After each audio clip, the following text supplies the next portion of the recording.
them, and the love of God in our hearts, and I think that just sent us out. Mercy went off to Canada.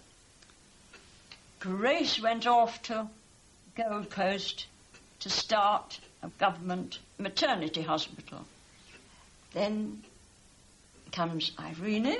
Irene, with her warm heart, was there to help us and back us all up. Mary shot off to West Africa to help start a splendid Christian college. I was asked to go to Nigeria to work in education. Julius was a doctor in Uganda and the Sudan, who at the age of 86 is too young to be in the film.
A 100 years ago, my father was made rector of Amberley Church, and we lived in an old Cotswold vicarage, and we had a big nursery because there were 7 of us, and so we played on the floor in the nursery. Well, if you're the eldest, you're always told to see that the others are good. When we went to parties, my mother would say, now, be sure that they are all good children, won't you? So I got a lot of anxiety, grey hairs.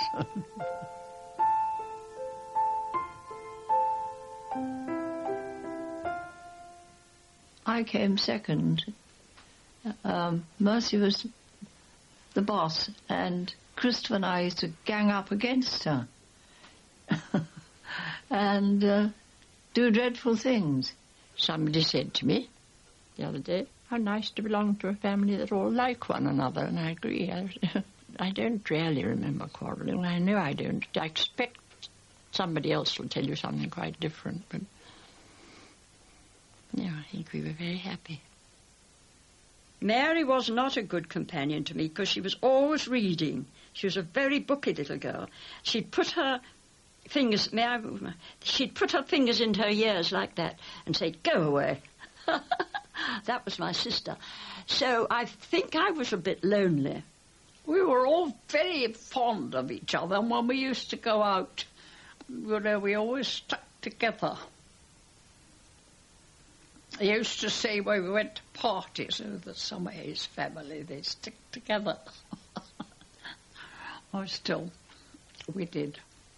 Did you have your tonsils taken out on the nursery table? Yes. No, on the dining room table. Oh, the dining room.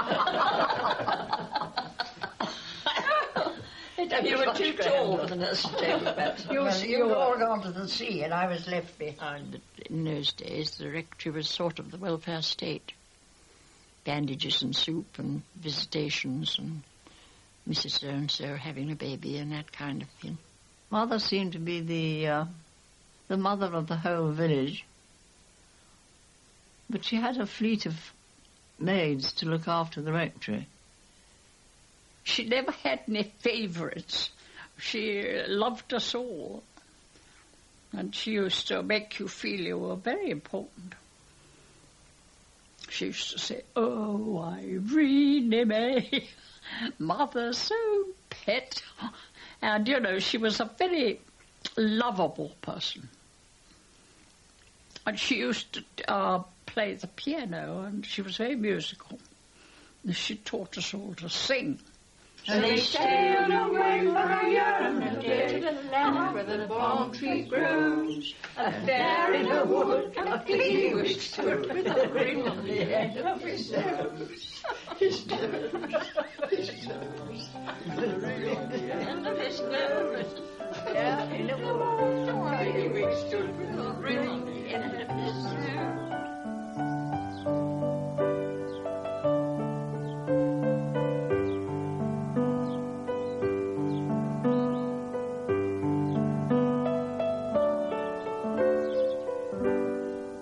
We only went to Sunday lunch.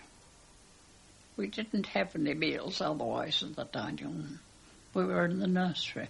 But we had such a firm disciplinarian nurse.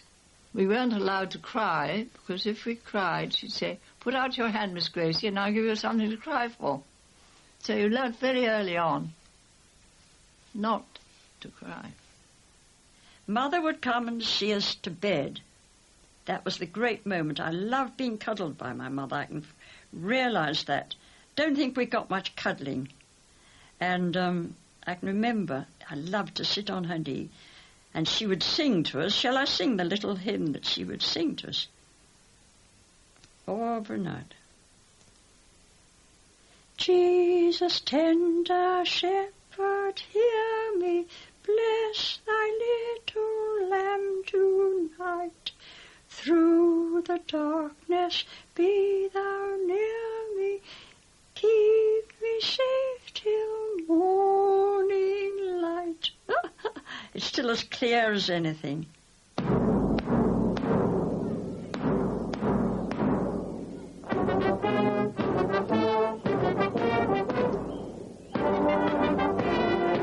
Whit Monday was a wonderful day. We had the band in church, a large brass band.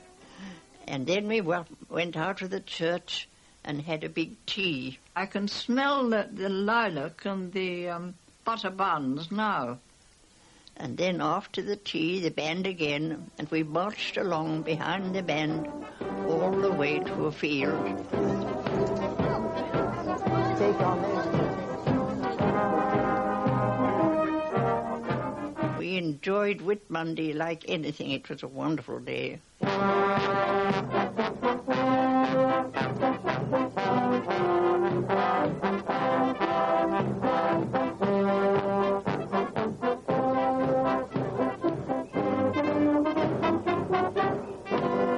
First one to go was Mercy.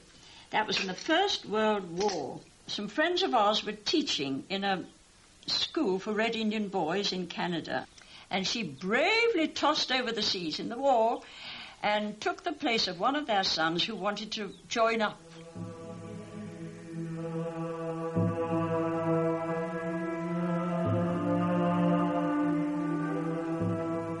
It was quite a long journey in those days. I loved the sea and I didn't mind how rough it was.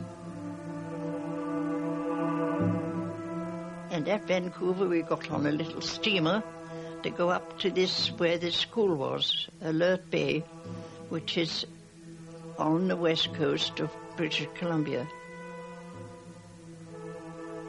I didn't flatter myself I was teaching, because later on I did some teaching of very clever people, but it was very simple ABC, because they had to be taught in English, because each tribe had its own language.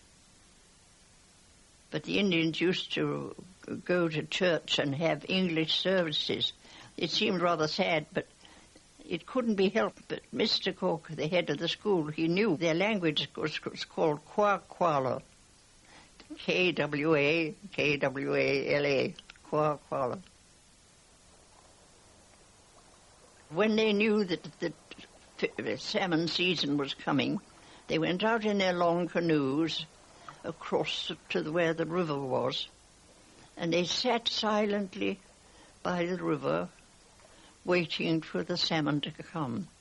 Nobody knew exactly, but they knew the time of year. And they sat there very silently. It was a wonderful silence by that river, all these canoes and sitting and waiting. And then suddenly one salmon jumped out of the river. And that showed them that there was a school of salmon all coming up the river. So there was no more silence. They all leapt into their canoes and paddled hard, dropping a seine net behind them, enclosing this big swarm of fish. And then they had to pull all the net in. And it went on and on. You thought, oh, they haven't got anything this time. But at the end, there was a great gleaming mass of salmon.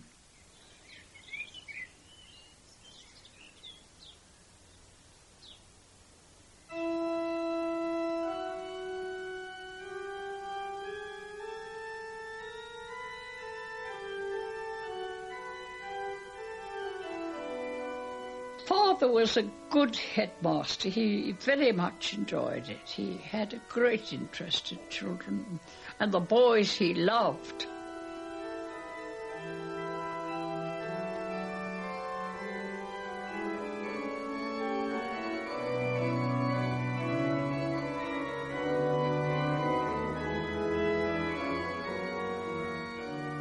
Part of it was for girls, part for boys.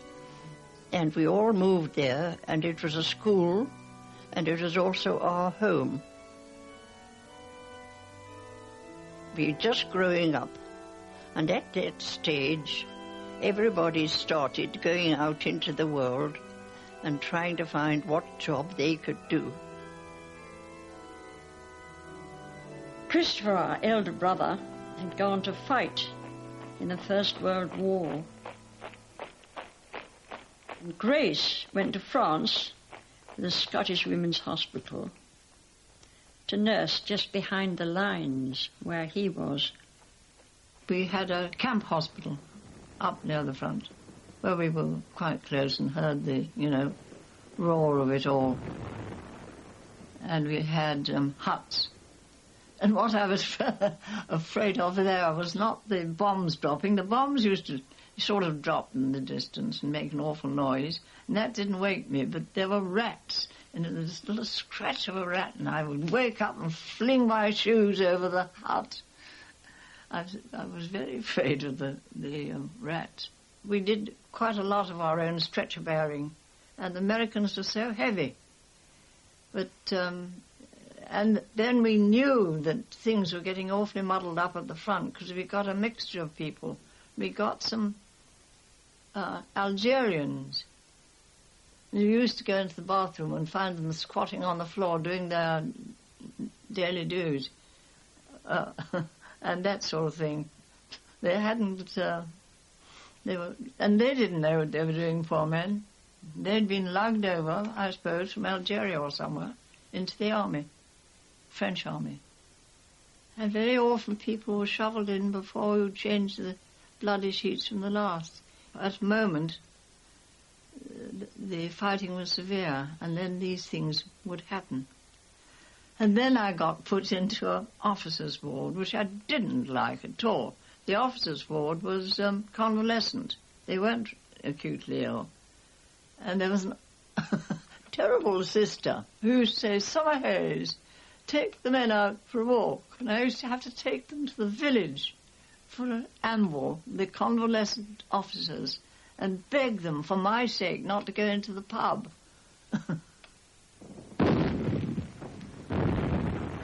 One took it for granted that men were bloody-minded and would fight, and that it was our business to go and help them. But I sometimes think now that I wouldn't go. If people were so silly as to go and wound and kill one another, they can get on with it without our mending them up again.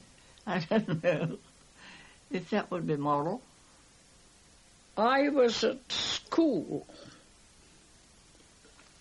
when it began, and then a mother said she thought it was time I came home and did some war work. So I went home, and Mother had heard of a convalescent home down in Weston-super-Mare. And it would be very nice for me to go there and be a nurse. Well, I knew nothing about nursing. I went, and we lived in a nurse's house on the beach. It got overrun with rats.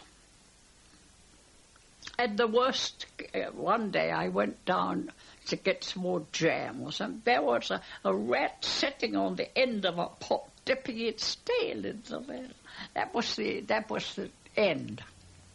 And they closed it. The war ended in November, didn't it? November. Only we knew the war was just about to end and they could do without us. And so we went, a friend and I, went from France almost straight to the Royal Free, just in time for the October term.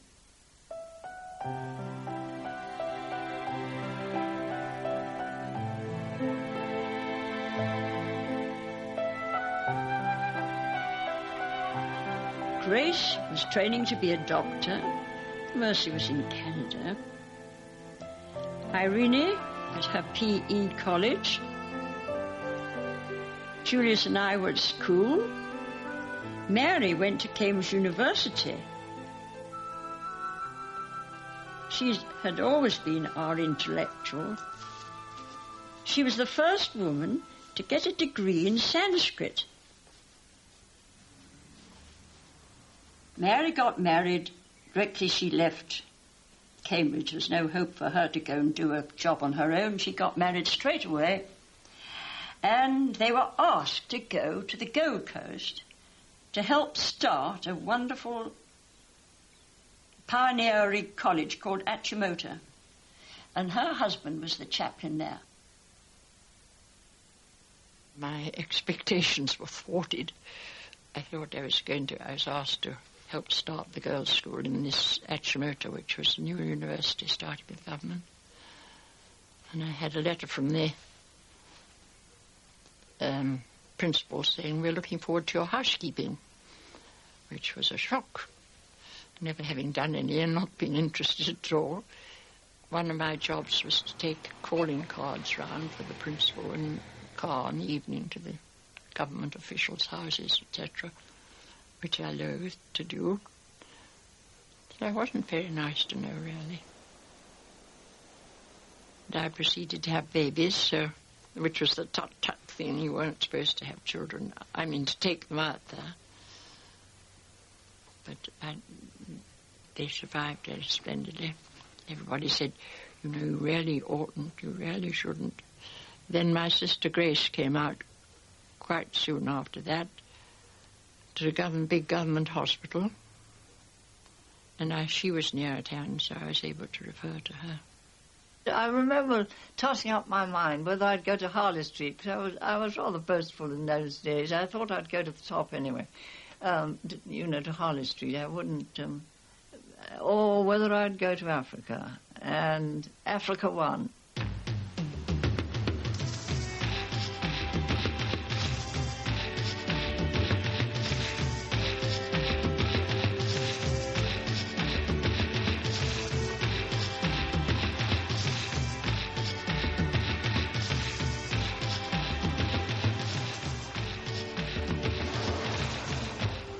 The maternity hospital was the last thing to be built, and this was new, and Sister and I sat in the empty hospital after we'd got it properly furnished and equipped and everything, waiting for some patients. And we wondered whether we'd ever get any, because the witch doctors and people were against us, you see. Before that, I had sent a summons to all the witch doctors. There were, I've forgotten, 20 or 30 of them, something like this, men and women, to come and have tea with me at the hospital before there were any patients in it. And the Africans like having tea parties.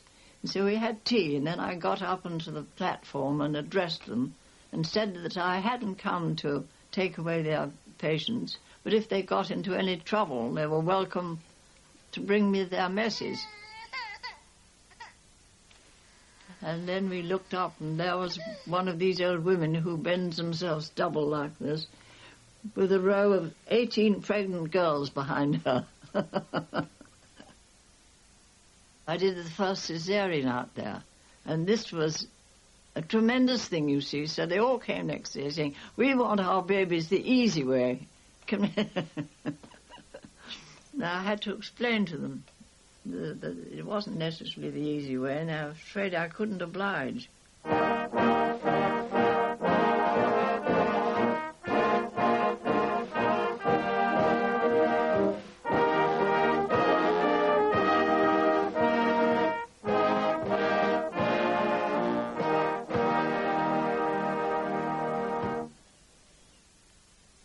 Oh, then came me. 20 years.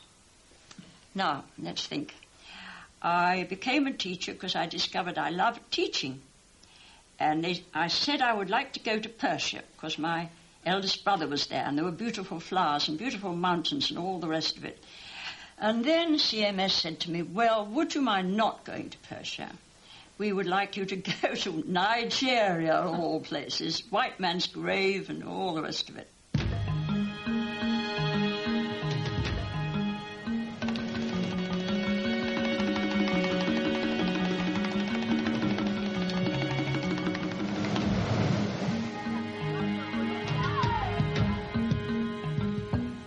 In Nigeria, you couldn't ever own land. You had to hire it from the local tribes, and all the land belonged to the chiefs. They asked the chief for a bit of land to start this school, you see. They gave us a hilltop called Ugwoba, which seemed most attractive. It was out in the middle of nowhere. It hadn't been farmed. Why? Because it was what you call juju land. They used it for throwing away bad things. Juju's a, evil spirit.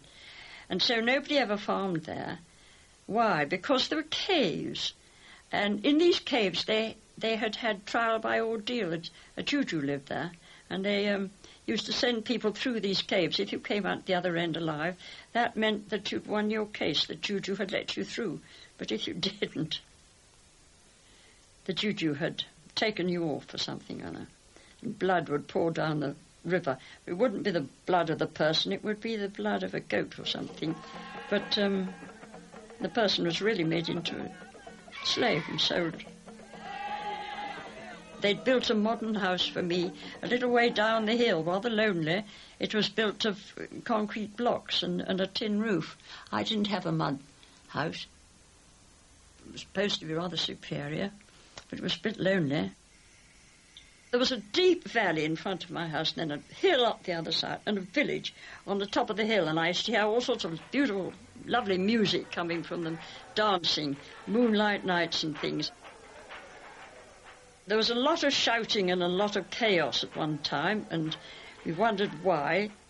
Some men in that village had killed a man coming from Orca, which was another village, and eaten him.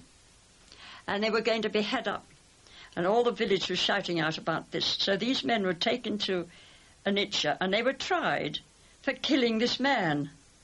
And the four of them all said, oh, I didn't kill him. No, I didn't kill him. But you ate him. Why did you eat him? Oh, I wanted his chi. Now, the chi is the spirit. And this man had been a very powerful spirit in this other town. And they thought if they ate him, they'd get his spirit inside them, his chi. The court couldn't accuse them of killing the man, so they got all scot-free. Well, that was actually while I was there in the 30s, so it was pretty primitive. So we had something to stand up to. There was an awful feeling of evil, and we had to stand up to a sense of evil. And we just had to quietly go on trying to live a Christian life, and gradually it would influence them.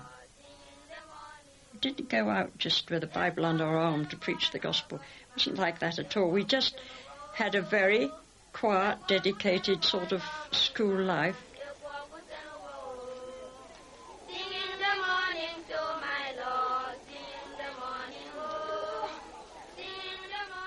Grace came to stay with me in my first tour. Wasn't it wonderful of her? She came all the way over, awful seasick journey. She came and stayed with me. And she says that when she arrived, I was playing the violin and they were all doing Scottish dancing. Well, it's quite possible. The headmistress thought it was rather grand to introduce Scottish dancing to do at some, I think it was Empire Day. That sounds ridiculous.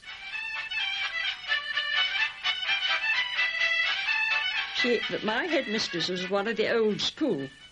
We were rather horrified to find that she and all the teachers would go round the place with a stick in their hands, and if somebody misbehaved, you could easily just swipe them with a stick, tell them they were being naughty or doing something wrong.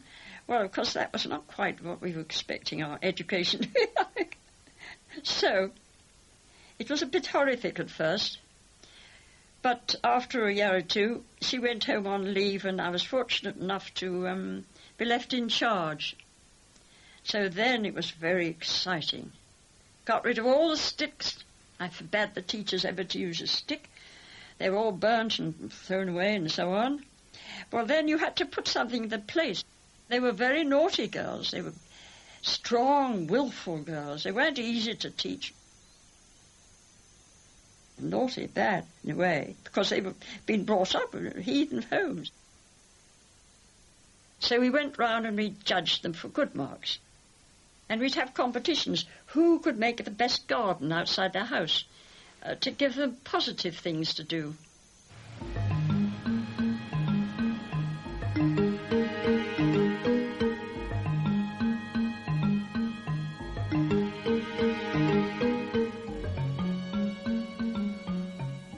I couldn't have pleased my mother and father more than marrying a man who turned out to be Bishop of Uganda, because Uganda was their great missionary theme.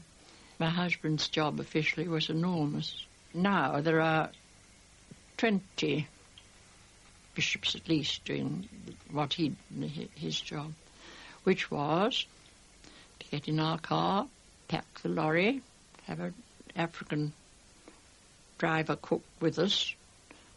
My husband always did the driving, though, and off we'd go, perhaps some 25 miles to a village church and school.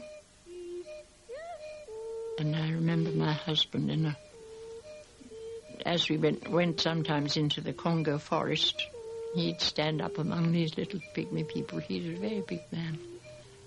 And it was priceless seeing them standing, gazing up into the skies, singing very loudly. And then off we'd go again, more forest path and another little church the next morning. Among the pygmies, really, that was really going where they hadn't seen anybody like them before. It was sort of gaping interest. What we should say in England, oh my. But that's not that's only in the remoter parts.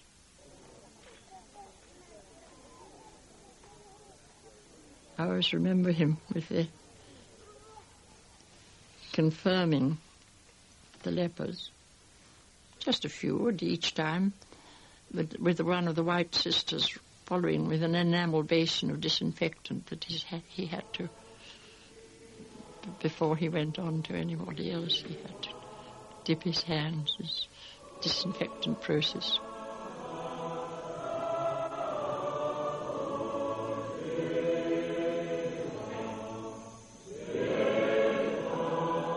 Now through open window spaces, the linden light filters on mutilated faces and stunted hands held up to take the broken bread, and from the cup the wine poured carefully on trembling lips that break into thanksgiving from lacerated throats. Harsh hallelujah notes. Tu kutendereza Jesu, Jesu, we praise thy name, until in final benediction the outstretched priestly hands proclaim heaven's peace and protection.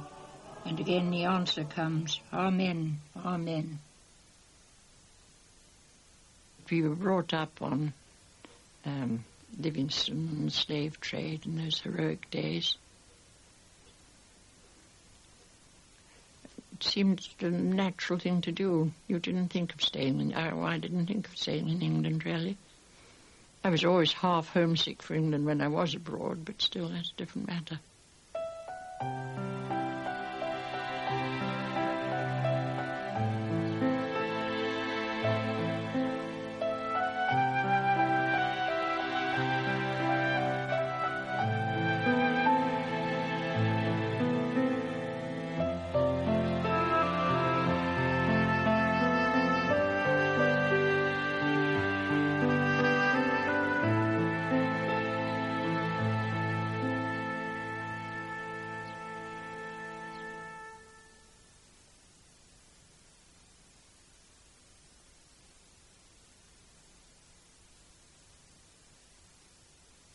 And suddenly, the DO, who was the head government person, and I met. And we fell in love, and we just had to get married. Well, Mercy came out from England, bringing my trousseau, which Irene had kindly bought for me. And Alistair, that's Grace's husband, and Julius, he was a doctor at Achimota then, arrived on this little steamer that made people feel very seasick. We had a wedding party up in my house for all the Europeans, and there weren't any Africans there, I don't think, looking back on it. But Harold and I thought that what they would like would be a goat, a whole goat, and an endless amount of rice. That's what they liked, which we had provided the money for. Well, he did. And they'd made a feast with a goat and a sort of bag of rice down in the college hall. And they all had a lovely thing. We went down and talked to them. But that was what you'd call apartheid, really. But I didn't feel it was funny then. But looking back on it, I feel sort of almost ashamed. We wouldn't do that now.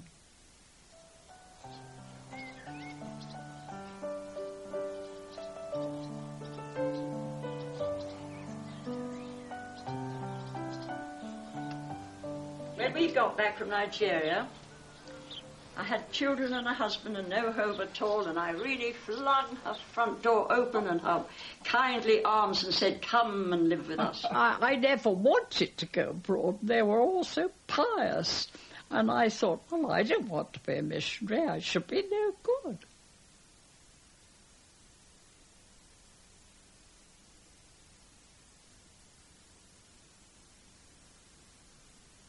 I was rather in love with Toby, really.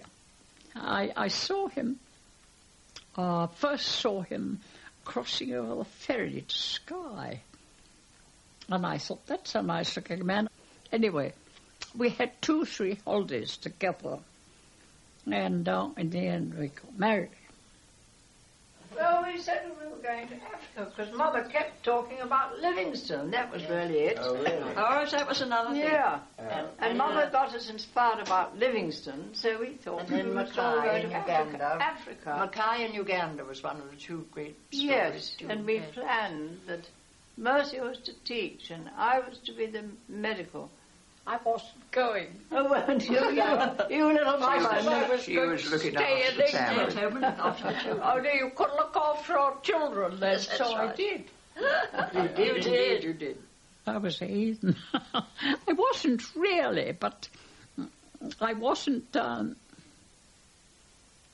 didn't feel the call, so to speak, And they all went off one by one. But it didn't matter. Our Christianity was very important at home. And I was just the same as the others. But I didn't want to go out of England. Father was a great servant of the community, and Mother. Both of them. We were always brought up with the idea that we must serve the people that we lived amongst. And I saw no reason why one couldn't do that in England.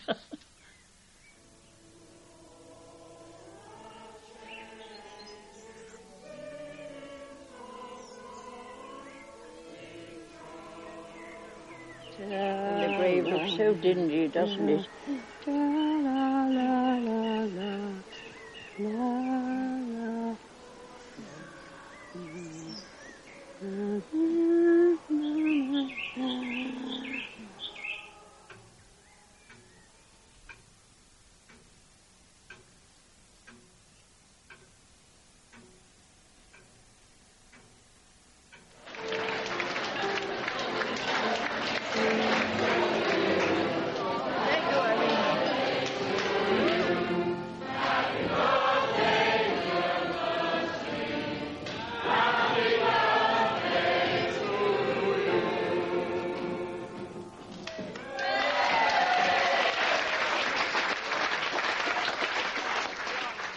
So what happened to us after the Second World War? Well, Nursey became children's officer to Berkshire. Got that work going. She did a good pioneering job. Grace went on being a GP for a bit because her husband was still in Ghana. Irene went on being a sportsman right up till her 90th birthday when she was still playing golf. Mary, well, she was to go back once more to Uganda and join her husband, who was a bishop out there. Well, I'd just come home with my husband and 2 children, and the family hadn't ever met them, of course, because I was married out in Nigeria. So there we were, starting a sort of new chapter, as we all did after the Second World War, didn't we?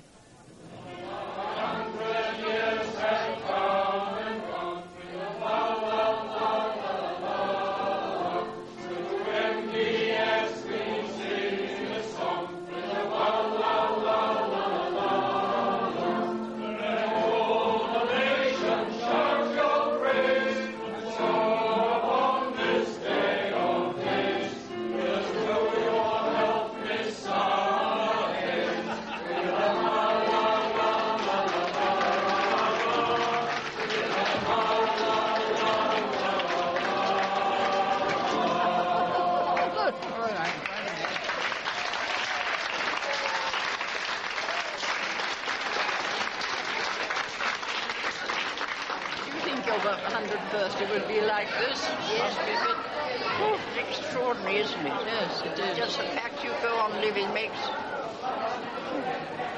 you famous almost.